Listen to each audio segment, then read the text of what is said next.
Hello everyone, welcome back to the TechLog YouTube channel. Today for this video I will be showing you how to delete your Twitter account. So for that, first of all, you need to tap open the Twitter application. Once you open the Twitter app, you need to tap on the profile icon on the top left, tap that. From there you need to tap on setting and privacy, tap on it. Now here you need to tap on your account, tap that. From here, you will have the option of deactivate your account at the very bottom. You tap on it.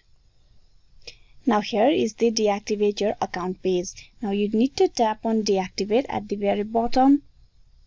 Before you deactivate your account, you need to confirm your password. So type in the password over here. Once you have provided the password, you tap on deactivate. Once you tap on yes, deactivate it, your account will get deactivated and deleted as well. With this, your account will no longer be visible to any Twitter user anymore. So here you tap on yes, deactivate, and with that your account will get deactivated. So this is how you can delete your Twitter account. Hope this video was useful.